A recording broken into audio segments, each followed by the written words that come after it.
Well, to the federal election campaign now, and Prime Minister Julia Gillard has decided to throw the contentious issue of climate policy over to the people, announcing she'll set up a citizens' assembly of 150 Australians from all walks of life to try and get community consensus.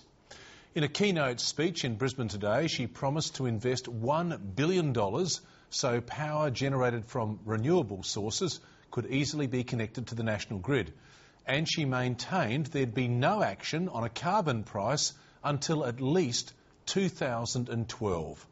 Her plans were immediately slammed by the federal opposition and the Greens, but business groups have welcomed the delay. Heather Hewitt reports. Coal and oil have got to go, hey hey, ho ho. Coal and oil have got to go, hey hey, ho ho. It wasn't quite the welcome Julia Gillard might have hoped for as she attempted to offer her solution to climate policy, or lack of it.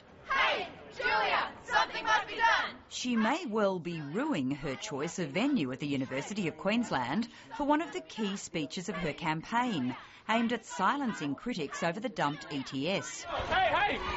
Ho, ho! Fossil fuels have got to go! Hey, hey! One protester was arrested midway through the speech. But the show went on, as the Prime Minister borrowed the time-honoured tradition of one of her predecessors, Bob Hawke. We need consensus among political parties, but we need consensus in the community even more. And here came the punchline as she declared that ordinary Australians, whoever they are, would be brought into the process. And so today I announce that if we are re-elected, I will deliver a dedicated process, a citizens' assembly, to examine over 12 months the evidence on climate change, the case for action and the possible consequences of introducing a market-based approach to limiting and reducing carbon emissions. Julia Gillard has bought herself time on an issue that had to be addressed somehow in this campaign, since she'd ruled out action on a carbon price until at least 2012. Her opponents, though, say they can see through the strategy. Let me be very clear. This is camouflage for the coming climate tax. How do you randomly select people? What, I just walk along the street, tap people on the shoulder and say, congratulations, you won a prize, you to determine our climate policy? If she wants 150 people to talk about climate change, she's going to have that in the House of Representatives after this election. The Prime Minister insists she'll lead the debate and will act when the economy and the community are ready. Who knows when that might be? Julia Gillard was a leading member of the Gang of Four who scrapped the ETS in the first place and is acutely aware of the backlash that created. The lesson I've learned from that is that we need more than a fragile political consensus to deal with such a transformation to the way we live and work. This is about the Australian people, and it would be dreadful for the nation, dreadful for business certainty, dreadful for our outlook if this all became hostage to the swings and roundabouts of the political cycle. Her speech today appears to have appeased the business community, but not leading environmental groups. I'm really worried that today's announcement means we're tracking too slowly on this important issue. It is good the Prime Minister's going to lead a debate, but the majority of Australians do support action right now. Whilst there are some differences of approach between the two parties, what they are both essentially now saying is that Australia needs to get both the detail and timing right in respect of climate change policy. That's much better than where we were 12 months ago, where we were all running like lemmings towards the edge of a cliff with an emissions trading system before the rest of the world was prepared to do so. For the federal opposition, this is no time for bipartisanship.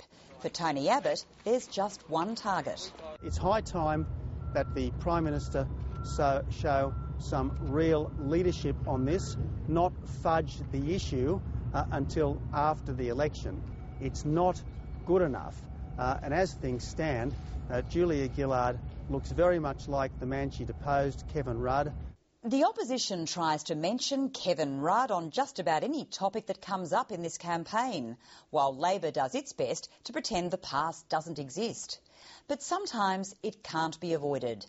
The ABC's new 24-hour news service last night reported that Cabinet and official sources say Kevin Rudd showed a casual disregard on national security matters, that he often turned up late to meetings of Cabinet's National Security Committee and at times allowed his Chief of Staff, Alistair Jordan, to take his place. I worked alongside Kevin Rudd as Prime Minister, and as Prime Minister, Kevin Rudd was deeply concerned about the security of the Australian people. Does she still say that he is fit for a senior front bench position, particularly foreign affairs, when it's been revealed that he had such contempt for national security meetings? I've said to Kevin Rudd, who is running as the member for Griffiths, that after election day, if we are re-elected, then of course I want to see him as a senior member of my front bench team. I think this is one promise she ought to break. These issues of whether Kevin sent a bloody staffer or didn't attend these things, I think that's in the past. I don't think it's got anything to do with the future. Kevin Rudd has issued a statement denying the claims of showing a casual disregard for national security and saying he'd attended all critical meetings. That's not good enough for public service veterans. Now, if the Prime Minister calls a national security meeting and then is not available for it, there's something very strange going on. The Prime Minister himself says this is the highest duty of government, and yet then we find he's either late or doesn't turn up. You've been at these sort of meetings. Yes. Are you shocked that something like this could go on? Yes. How do you think it happened? Well, I think presumably it goes back to the disorganisation in the processes of government. There are now much louder rumblings in government ranks that Julia Gillard shouldn't have Kevin Rudd back on the Cabinet team, especially if he's so keen to find a second job at the United Nations.